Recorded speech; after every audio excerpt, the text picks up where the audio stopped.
नमस्कार मित्रों, आप सभी का दिल से स्वागत है हमारे आध्यात्मिक और ज्ञानपूर्ण YouTube channel Bhagavad Gita YT में।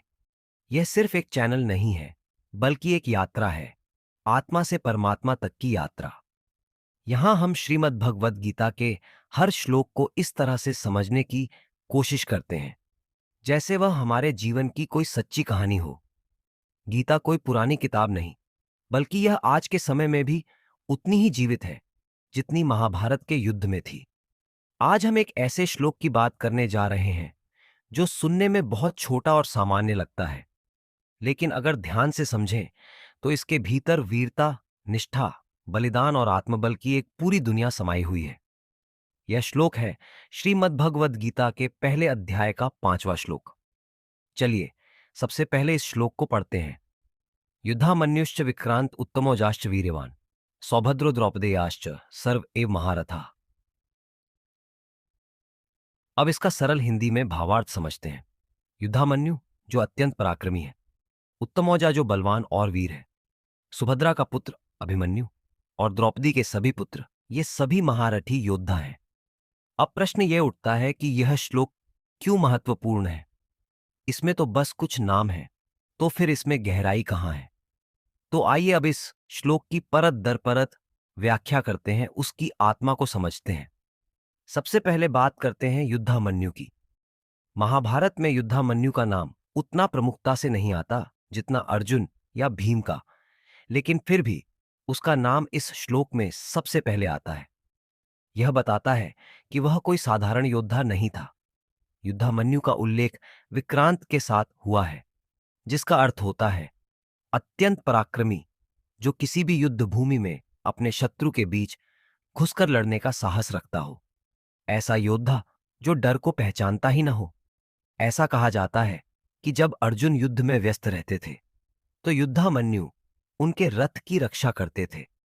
आज के समय में देखें तो युद्धामन्यु उन व्यक्तित्वों का प्रतिनिधित्व करता है जो बिना नाम या प्रसिद्ध के भी अपना कर्तव्य निभाते हैं, जो चुपचाप परिश्रम करते हैं, लेकिन उनकी भूमिका अत्यंत महत्वपूर्ण होती है।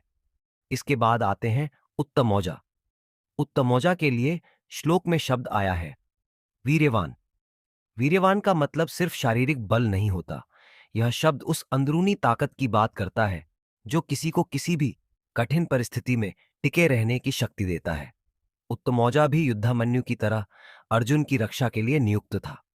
एक बार सोचिए, अर्जुन जो खुद एक महान योद्धा है, उनकी रक्षा के लिए यदि कोई खड़ा है तो वह कितना बलशाली और निष्ठावान होगा। उत्तमौजा न सिर्फ योद्धा था, बल्कि एक संरक्षक था। यह हमें यह सिखाता है कि जीवन में सिर्फ आगे बढ़ने वाले ही महत्वपूर्ण नहीं होते, बल्कि वो लोग जो दूसरों की रक्षा करते हैं, जो दूसरों को संभालते हैं, उनका भी उतना ही बड़ा योगदान होता है। अब आता है श्लोक का तीसरा पात्र, सौभद्र यानी अभिमन्यु। सौभद्र का शाब्दिक अर्थ है सुभद्रा का पुत्र। सुभद्रा श्री कृष्ण की बहन थी और अभिमन्यु उनके पुत्र थे। अभिमन्यु महाभारत का एक ऐसा नाम है जो केवल एक युद्ध योद्धा नहीं, बल्कि बलिदान की प्रतिमा बन चुका है। महाभारत में जब चक्रव्यूह की बात होती है तो उसमें एक ही नाम गूंजता है, अभिमन्यु। कहते हैं कि वह चक्रव्यूह में घुसने की विद्या अपनी मां के गर्भ में रहते हुए ही सीख गया था, लेकिन बाहर निकलने की विद्या पूरी नहीं हो पाई थी, और फिर भी वह युद्ध भूमि में चक्रव्यूह में अकेले प्रवेश करता है और 7 महारथियों से अकेले युद्ध करता है। सोचिए कितना अद्भुत साहस रहा होगा उस किशोर में। वो जानता था कि वह शायद बाहर नहीं निकल पाएगा, लेकिन फिर भी गया, क्योंकि धर्म और कर्तव्य उसके लिए सबसे ऊपर था। आज के समय में अभिमन्यु हमें यह सिखाता है कि उम्र छोटी हो सकती है, अनुभव कम हो सकता है, लेकिन अगर आपके भीतर संकल्प है, उद्देश्य है और धर्म की भावना है, तो आप किसी भी चक्रव्यूह में अकेले जा सकते हैं। अब आते हैं द्रौपदेया यानी द्रौपदी के पुत्र। द्रौपदी के 5 पुत्र थे, प्रतिविंध्य, सुतसोम, श्रुतकर्मा, शतानिक और श्रुतसेन। इन सभी को उपपांडव कहा जाता है। वे पांडवों की संतान थे और उन्हीं की तरह धर्म और न्याय के रक्षक। जीवन बहुत कठिनाइयों से भरा रहा, क्योंकि जब वे छोटे थे तब से ही उनका जीवन संघर्षों से घिरा हुआ था। लेकिन फिर भी जब धर्मयुद्ध का समय आया तो वे रणभूमि में डटकर खड़े हो गए। आज के जमाने में हम जिस युवा शक्ति की बात करते हैं वो इन उपपांडवों में स्पष्ट दिखाई देती है।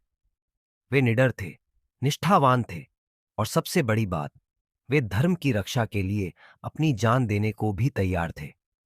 आज हर माता पिता चाहते हैं कि उनके बच्चे बहादुर और समझदार बने। द्रौपदी के ये पुत्र एक उदाहरण हैं कि कैसे संतानें अपने माता पिता के सम्मान की रक्षा करती हैं। अब श्लोक का सबसे अंतिम भाग है सर्व एव महारथा, यानी ये सभी महारथी हैं। महारथी शब्द का अर्थ केवल एक कुशल योद्धा नहीं, बल्कि ऐसा योद्धा होता है जो अकेले ही 10,000 योद्धाओं से एक साथ युद्ध कर सकता है। सोचिए, ये कितनी बड़ी बात है। इसका अर्थ यह नहीं कि इन लोगों के पास केवल शस्त्र थे। इसका मतलब यह है कि उनके भीतर आत्मबल, रणनीति, साहस और मानसिक दृढ़ता थी। अब एक बहुत गहरी बात को समझिए।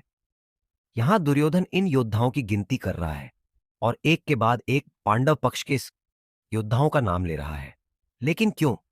क्योंकि उसे डर लग रहा है। वह स्वयं को और अपने पक्ष को यह विश्वास दिलाना चाहता है कि वह तैयार है।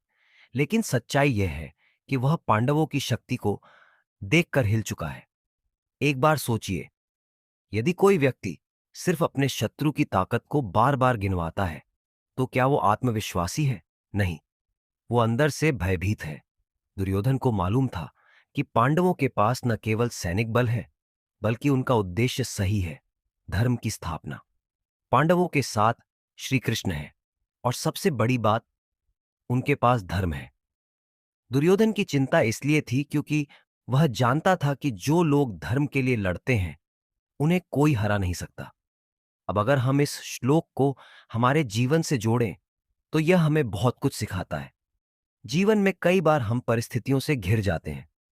हमारे सामने समस्याएं, दुख, संघर्ष, ये सब चक्रव्यूह की तरह आ खड़े होते हैं। उस समय हमें अभिमन्यु की तरह बनना होता है, निडर होकर, संकल्प के साथ, पूरे आत्मबल से उस चक्रव्यूह में प्रवेश करना होता है, चाहे परिणाम जो भी हो। हम सबके भीतर एक युद्धामन्यु छुपा है जो पराक्रमी है।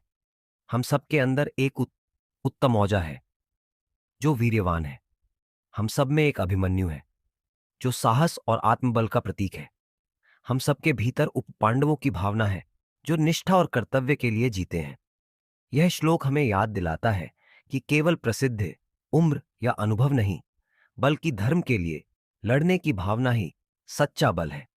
तो आइए हम भी अपने जीवन में हर उस परिस्थिति से लड़ें जो हमें गलत दिशा में ले जाने की कोशिश करे। हम भी अपने भीतर के महारथियों को पहचानें, उन्हें जगाएं और जीवन के युद्ध में धर्म, सत्य और प्रेम के साथ आगे बढ़ें। आपको यह श्लोक कैसा लगा? क्या आपने भी अपने जीवन में कभी ऐसा संघर्ष महसूस किया है जहां आपको अभिमन्यु की तरह अकेले लड़ना पड़ा हो? अपने विचार कमेंट में जरूर साझा करें। अगर आपको हमारा प्रयास अच्छा लगा हो तो कृपया इस वीडियो को लाइक करें, शेयर करें और भगवत गीता वाईटी को सब्सक्राइब करें, क्योंकि हम हर श्लोक को इसी तरह आपके दिल तक पहुंचाने की कोशिश करते हैं। अगली बार मिलते हैं अगले श्लोक की नई गहराइयों के साथ। जय श्री कृष्ण। हरि ओम तत्सत।